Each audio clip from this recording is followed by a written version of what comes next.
खबरें देश और दुनिया की, खेल और राजनीति, शहर और गांव की, देखते रहिए राजस्थान लाइव न्यूज 24, आपके साथ सच के साथ। राजस्थान के नेता प्रतिपक्ष और हम सबके बड़े भाई भारतीय जनता पार्टी के सिरमौर भाई गुलाब चंद जी कटारिया पधार चुके हैं। जोरदार तालियों के साथ आपका स्वागत और अभिनंदन। इसी कड़ी में अब मैं निवेदन करूंगा माननीय विधायक महोदय से पधारे, माननीय विधायक महोदय से पधारे और अपना स्थान लें। आप पधारे, जोरदार तालियों के साथ आपका स्वागत और अभिनंदन। इसी कड़ी में मेरा निवेदन जिला प्रभारी महोदय अशोक जी सैनी हमारे बीच मंच में है। जोरदार तालियों के साथ आपका स्वागत और अभिनंदन। इसी कड़ी में मेरा निवेदन टोंक के जिला संयोजक जन आक्रोश यात्रा भाई सतीश जी चंदेल हमारे बीच में है। जोरदार तालियां। अब मैं आपका परिचय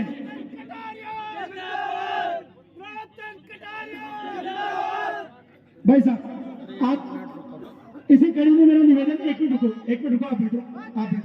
इसी कड़ी भैया, अब आप शांति बनाए रखना भैया, मैं आवाज दूं तो आप। इसी कड़ी में मेरा निवेदन, अब मैं जिस शख्सियत का परिचय आप सभी लोगों से करवा रहा हूं, उन लोगों के बीच इस कांग्रेस की कमियों को उजागर किया है भाई राजेश जी गुजर, जो हमारे विधानसभा के प्रभारी है। जोरदार तालियों के साथ आपका स्वागत और अभिनंदन। हमारे बीच में सक्रिय रहती है और संगठन की ओर से हमारे विधानसभा क्षेत्र के प्रभारी है भाई रामचंद्र जी गुजर। जोरदार तालियों के साथ आपका स्वागत और अभिनंदन। जोरदार तालियां एक बार होनी चाहिए। इस पूरी यात्रा और कार्यक्रम को आपने ऑर्गेनाइज किया। इसी कड़ी में हमारे बीच प्रधान पंचायत समिति मालपुरा भाई सकराम जी चोपड़ा। जोरदार। हमारे राजकुमार जी हमारे एसटी जिला मोर्चा के जिलाध्यक्ष हैं, ऊपर मंच पे आने का कष्ट करें। राजकुमार जी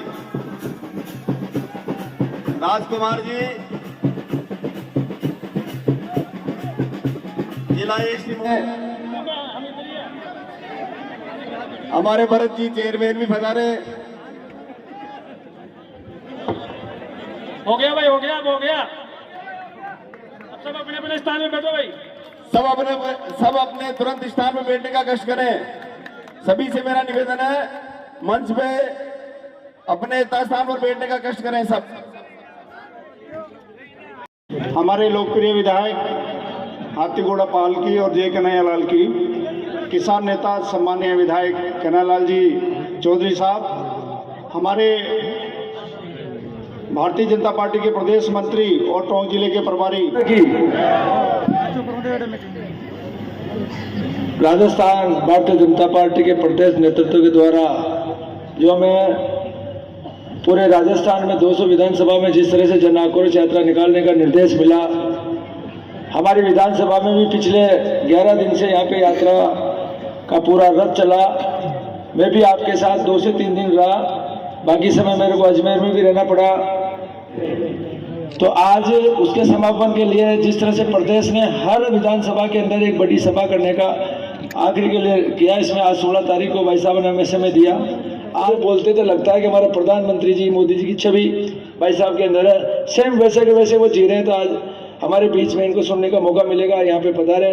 साथ में हमारे खून में जिनको बसते हैं, चाहे सुबह उठो दिन में जाओ कहीं भी जाओ, हर बार हम राम का नाम लेते हैं, राम राम सा कहीं भी जाए, और जब आखिरी शमशान में जाते हैं तो भी राम राम सत्य देते हैं। हजारों लाखों सालों से उन लोगों का आदर्श मानते अपने जीवन में उतारते हैं, जिनका घर जिन्होंने ढा दिया था, और लगभग 5 लाख लोगों ने जिनका वापस वो घर बनाने की जो कुर्बानी दी, आज अपनी आंखों से आपकी वोट की ताकत से वो मंदिर बनने जा रहा है। दोस्तों, उनके ऐसे सामने आप विराज हुए, जिनकी बदौलत आज आप लोगों के वोट की बदौलत आप लोगों के आज इसी साल भाई साहब जब मैं एग्रीकल्चर डिपार्टमेंट वालों से मिला तो वो मेरे सामने साहब SDFC वाले ने सारे चिल्ला रहे कि आपने क्या अन्याय कर दिया इस विधायक के कहने से।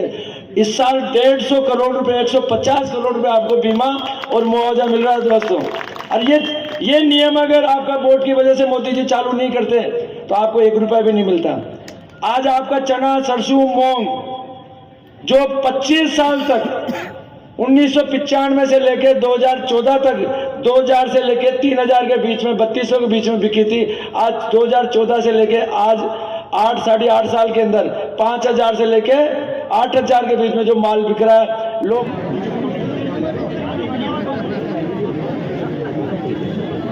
भारत माता की जिंदाबाद, गुलाब जी कटारिया जिंदाबाद, कन्हैयालाल जी जिंदाबाद, डिगी कल्याण जी महाराज की। पार्टियों का नहीं बनाया हमारे यहाँ राज, न तो जनता हमें वोट से पैदा करती है तो हम जयपुर और दिल्ली जाते हैं, और जिनको वोट की पेटी में हराते वो अपने गांव जाता है नहीं। और ठंडे दिमाग से सोचो,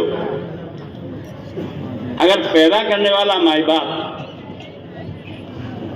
अगर ईमानदारी से सोच करके इस लोकतंत्र के वोट का उपयोग करे तो हर बेईमान का यहाँ प्राण निकाल सकते हो आप।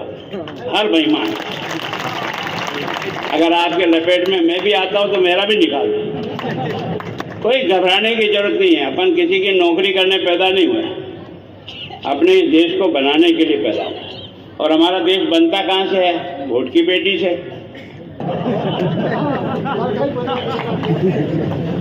अगर सही ठंडे दिमाग से सोचोगे ना तो काम आपको ही करना है, हम तो भाषण देके चले जाएंगे।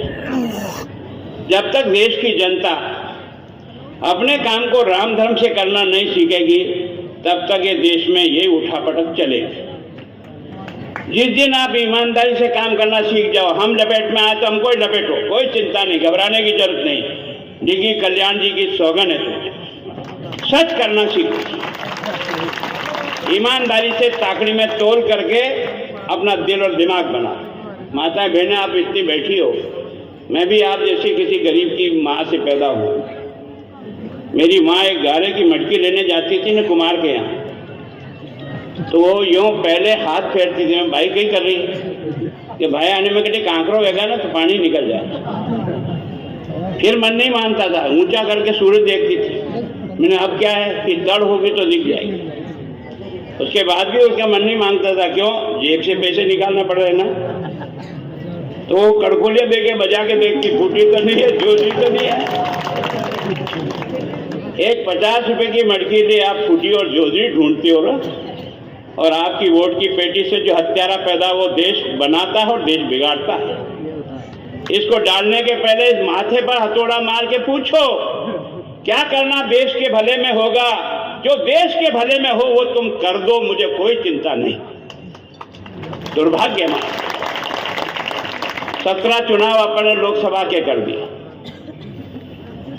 17 लोकसभा के चुनाव में 8 साल तो अभी मोदी जी के और 6 साल अटल बिहारी वाजपेयी, यही हिसाब है। और राजस्थान का 15वीं विधानसभा है। हम 3 बार मुख्यमंत्री बना पाए, 3 बार भैरव सिंह जी, 2 बार वसुंधरा जी, ये 5 है। 10 उनके खाते में, 50 साल उनका, दिल्ली में 54 साल उनका। खजाना कौन किसका? ए मालिक तेरा खजाना है, न गुलाब चंद जी का है न मोदी जी का है। खजाने के मालिक के देश की जनता है जो अपने खून पसीने का टैक्स का पैसा देती है। केवल और केवल अपने लोकतंत्र में इतना बनाया कि चाबी उसको दो, मुनीम उसको बनाओ जो राम धर्म से हिसाब रख करके पैसे को सही ढंग से खर्च करे, टांका नहीं मारे। यही है और क्या काम है। और जब मुनीम रखते हो तो 5 साल बाद चोपड़ा देखो तो सही। अगर मुनीम ने कमा के दिया तो मालिक उसकी तनख्वाह बढ़ाता है कि नहीं बढ़ाता? वो हर दिवाली में मिलाता है। आपका लोकतंत्र के मालिक हो, आप 5 साल में चोपड़ा मिलाओ। अगर आपको चोपड़े में नुकसान हुआ है तो उसको बदलना चाहिए, और अगर फायदा हुआ है तो उसकी जय जयकार करनी चाहिए। इतना ही काम आपके जुम्मे है। हमको बीजेपी दिखती, उनको कांग्रेस ही दिखती है। पर एक माई बाप, तेरे तो बिना चश्मे है ना, तू दोनों को ठीक ढंग से देख यार, तुम ठीक ढंग से देख, तभी इसका इलाज होगा, बाकी नहीं होगा। ये जो देश कहते हैं ना, हमारे राजेंद्र जी कह रहे थे तुष्टिकरण, हमारी पैदाइशी तुष्टीकरण के कारण से हुई है। हमने जनसंघ का जन्म इसी बात के लिए किया और नेहरू को ललकारा। डॉक्टर श्यामा प्रसाद मुखर्जी ने लोकसभा में ललकारा कि तू जिस ढंग से कश्मीर में जिस प्रकार की हत्याएं हो रही है, जिस प्रकार से लोग मारे जा रहे हैं, और हिंदुस्तान के फौजियों को पत्थर फेंक करके मारने वाले लोग वहां खड़े हो गए। हिंदुस्तान का तिरंगा झंडा पैर में डालकर जूते से रगड़ करके टीवी पे हमको दिखा रहा है, देख तेरा तिरंगा, तो आत्मा तो जलती है दोस्त। इसी बात को लेकर के डॉक्टर श्यामा प्रसाद मुखर्जी, जो हिंदुस्तान का सबसे कम उम्र का वाइस चांसलर कोई बनने का किसी को सौभाग्य मिला, वो है डॉक्टर श्यामा प्रसाद मुखर्जी। 32 साल में उसने नेहरू जी को कहा, नेहरू जी तुम्हारी ये दोस्ती भारत को बहुत भारी पड़ रही है। ये जो तुम शेख अब्दुल्ला से जो दोस्ती निभा रहे हो, और तुमने जो कानून बनाया जम्मू कश्मीर में कि इस देश में अलग झंडा होगा, भारत का झंडा अलग, कश्मीर का झंडा अलग, भारत का विधान अलग, कश्मीर का विधान अलग, भारत का प्रधानमंत्री अलग, वहाँ सदर रियासत अलग। उन्होंने कहा ये एक देश में 2 झंडे, 2 प्रधान, 2 नहीं मानूंगा, और बिना परमिट के मैं जम्मू कश्मीर में प्रवेश करूंगा, तेरी मर्जी हो जो कर ले। अपना कागज का छूतिया उनको हाथ में पकड़ा दिया, ये संभाल, ये उद्योग मंत्री तू अपने आप संभाल, मैं जा रहा हूं। उस समय जनसंघ 1.5 साल का बच्चा था। 51 में जनसंघ बना, 53 में आंदोलन शुरू हो गया, और ईश्वर की कृपा समझो या ईश्वर क्या किया, वो वहीं बलिदान हो गए। तो हम लोग यहाँ कुर्सी चाटने के लिए नहीं आए, हम देश बनाने के लिए आए, देश को बचाने के लिए आए। ये अंतर है। हमारा आराध्य नेता नहीं है, हमारा आराध्य देश है। हमारे में उनमें बड़ा अंतर है। इस अंतर को समझने का प्रयास करें। ये जब तक समझ में नहीं आएगा, आपके दिल में समझ में नहीं आएगा, ये जो कुछ भी नाटक हो रहा है ना, ये जो तुष्टीकरण, ये केवल वोट की खेती पकाने के लिए हो रहा है। 70 साल बर्बाद कर दिए हमने हिंदुस्तान के। बहुत कड़वी बात कहता हूं, आप मन रोता है। जब देश के टुकड़े हुए थे ना, तब सब लोगों ने कहा, महात्मा गांधी ने कहा था मेरी लाश पे देश का टुकड़ा होगा, लेकिन राज के लालचियों ने देश को टुकड़े कर दिए। और जब देश का टुकड़ा हुआ, जो नरसंहार हुआ ना, जिन्होंने भी देखा होगा, आपके यहाँ भी कोई गांव में आया होगा पाकिस्तान छोड़ करके, उससे पूछो कि वो किस हालात में आया था। कोई धर्मशाला में आया, समझौता ये था कि वहाँ सब लोग आराम से रहेंगे, यहाँ सब लोग आराम रहेंगे, उनके मंदिर और उनकी पूजा चलती रहेगी, हमारे यहाँ भी उनकी इबादत चलती रहेगी, हमें कोई ऐतराज नहीं। हमने तो उसको स्वीकार किया ईमानदारी से। जो 9% थे आज 14% है हिंदुस्तान में, और हम 23% थे, आज हम 2% हैं। 2% दुख तो होगा। आखिर वहां का जो हिंदू है वो क्या समुद्र में डूब गया? कहाँ गया? या तो धर्म बदला, या भाग करके आपके यहाँ आया और भिखमंगे की तरह से जिंदगी गुजारी है। देखो बहादुरी, देखो वीडियो बना करके डाला, वीडियो। और जब वीडियो आपने और मैंने देखा तो हमारा हाथ पैर कांपने लग गए। ये क्यों बना? ये तुष्टीकरण के कारण से। क्यों बना? इसलिए बना कि उसके पास कोई मैसेज आया, उनके कोई जो पवित्र हैं उनके बारे में कोई अपशब्द लिखा था। आप और मेरे हाथ में मोबाइल होता है, कई बार गलती से क्या होता है, मैसेज डालता है अपने हाथ से फॉरवर्ड हो जाता है। इसका भी फॉरवर्ड हो गया, और फॉरवर्ड होने के बाद ये जिन्होंने इसकी हत्या की, उन्होंने वापस मैसेज डाला कि तेरा सर कलम करके ही इसका बदला लेंगे, सर कलम करके ही बदला लेंगे। तो उसको जब 1 बार 2 बार 3 बार आया तो उसने कहा भाई नहीं, पुलिस के पास जाओ। पुलिस थाने में, जो हमारा उसका थाना लगता धान मंडी, उसमें गया, थानेदार साहब को बताया, थानेदार साहब ने उससे ढूंढ लाया, वो आदमी मिल गया। जितने ही मैसेज डाला था उस आदमी को ढूंढ लाया, दोनों को बैठाया थाने में। बैठाने के बाद दोनों से समझाइश करके कहा कि भाई तू ऐसा मत कर, दोनों मान गए, चले गए। सिलाई करके जीवन काटता था। कितने दिन तक दुकान बंद रख करके बच्चों को पाल सकता था? 4 दिन तक नहीं खोलने के बाद दुकान खोली।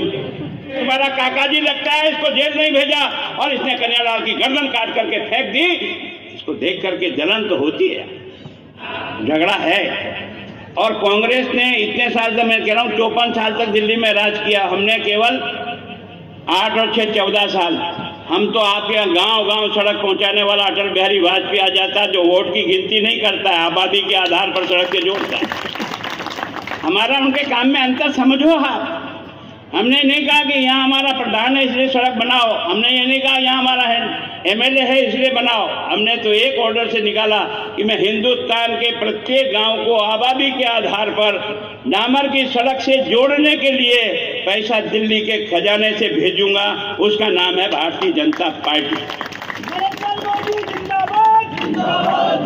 थोड़ा अंतर समझने की कोशिश करो यार। आपने किसी ने मांगा था क्या कि आपको किसान क्रेडिट कार्ड दे?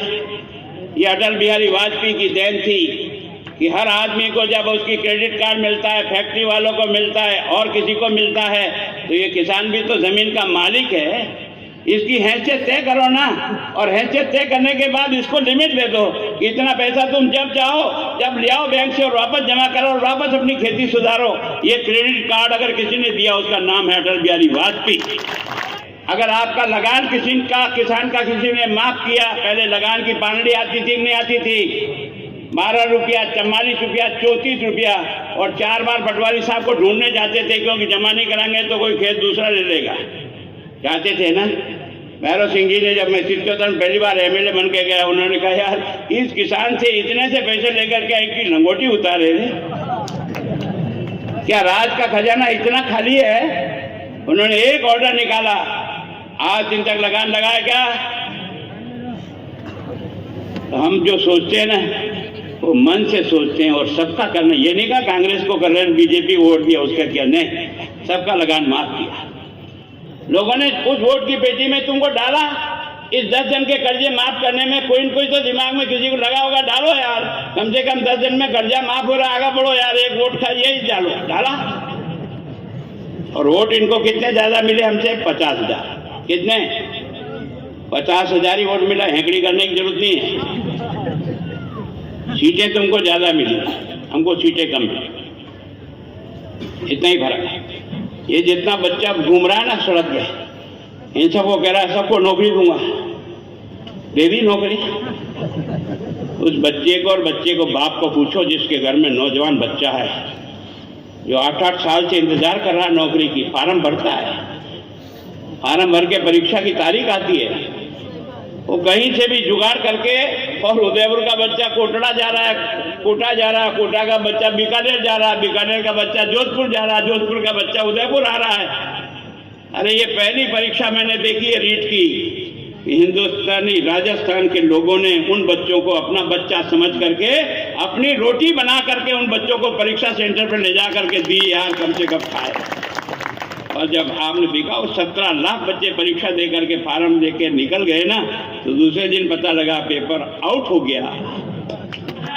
परीक्षा दे के घर में घुसता है ना तो बाप पूछता है कैसी हुई, क्या हुई? पेपर आउट हो गया। अब उसकी पीड़ा को समझो यार।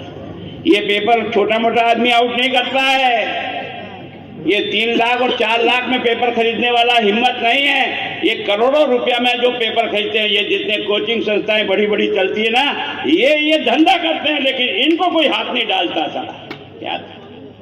क्या दुर्भाग्य है, इसका भी कोई जवाब नहीं देगा। जितने संविदा कर्मी सबको पक्की नौकरी मिलेगी, नहीं कहा था, ने कहा पक्की नौकरी मिल गई। अभी एक ऑर्डर निकाला है, नियम बनाया। नियम क्या बनाया है कि अगर आप ओवर एज हो गए तो बात, तो जो यहाँ 15 साल से झक मार रहा थे रहे यहाँ, उस बच्चे का क्या होगा रे यार? वो अपने घर पे जाके अपनी पत्नी को क्या बताएगा यार? उसका बच्चा 10 साल का हो गया।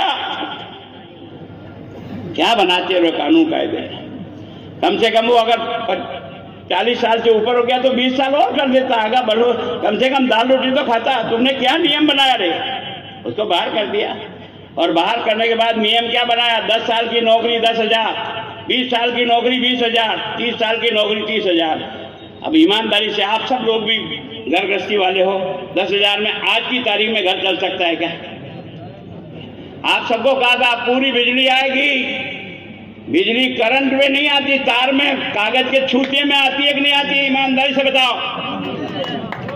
क्या यार, 5 साल तक कोई पैसा नहीं बढ़ेगा बिजली का, कोई पैसा। कहा था ना, कहा था जब तेरे को वोट चाहिए तब तो तू बिजली 5 साल तक पैसा नहीं बढ़ेगा। 11 बार फ्यूल चार्ज बढ़ाया, 11 बार फ्यूल चार्ज। और ईमानदारी से आज मेरी बात कहने से, आप घर में हो तो घर का एक 18 का बिल निकालना और एक अभी का बिल निकालना, तुम्हारा दिमाग चक्री खा जाएगा।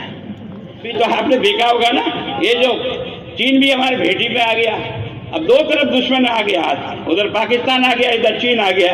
और चीन के जो फौजी हमारी सीमा बढ़े ना, लठ मार मार करके उल्टे पैर दौड़ा दिया, लठ मार करके, गोली नहीं, केवल लकड़ी से, लठ से। आपने देखा होगा वीडियो, जो वीडियो आया था वो आपका और हमारा सीना के साथ चौड़ा कर देता है कोई हिंदुस्तान का बहादुर फौजी जो सीमा पर आपकी रक्षा करके बैठे। इसलिए अपन यहाँ भाषण कर रहे हैं, बाकी तो अपन भाषण भी नहीं कर सकते। ये हिंदुस्तान की फौज को ताकत देने का प्रयास किया है, इसका नाम है नरेंद्र मोदी।